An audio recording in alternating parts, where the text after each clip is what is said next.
Justin Johnson wins, Layne Riggs gets bit by lap traffic, and the Cars Tour makes a rules change. All that and more coming up on the Cars Tour Recap. So, veteran driver Justin Johnson wins his first Cars Tour race. He used a little bit of lap traffic to get some momentum at the end to make a pass, basically on the last turn, and he gets his first Cars Tour win. So, congrats to them. I think Marcus Richmond and R&S Chassis is the chassis builder on that car. So, congrats to them.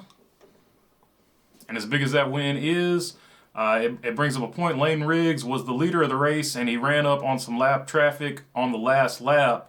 And two takeaways from this: Layne said in the interview that his spotter didn't tell him it was the last lap, which is pretty wild. And also the lap traffic affecting the outcome of the race. I'm not going to say it cost him the win, but affecting the outcome of the race. That's just a bad look. If you're a lap car, you really don't want to. You're having a bad day anyway. You don't want to make it worse by interfering with the leader, especially on the last lap. So that's something that, I don't know, something needs to be worked on. I don't really know what you can do about it, but, I don't know. If you're one of the lap cars, don't get in the way. Don't, don't affect the win. So that's really all I can say about that. Don't want to get into it. It's pretty cut and dry to me, but, if you have a different opinion, let me know down in the comments. So yeah, that's rough. All right. The other point of interest in this race was the Cars Tour has gotten rid of its competition cautions. And this played a big impact in this race because there were several drivers who fell back to the back and their strategy was to save tires.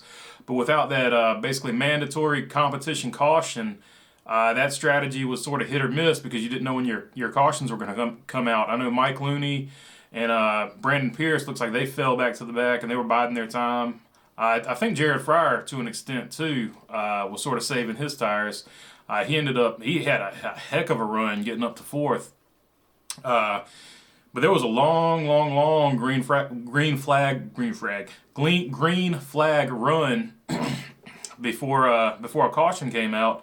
And these guys that were saving tires did not have a whole lot of time to work after that first caution came out. However, it did work to their advantage because a few cautions came out after that, and Mike Looney was able to go from basically dead last on the field. I think he got all the way up to 7th, but he just did not, and he definitely had fresher tires, did not have enough time to get up to the front and challenge for the lead. But the Cars Tour getting rid of the competition cautions made for a lot different strategy, and we didn't know until the meeting that morning that that was a rule change. So.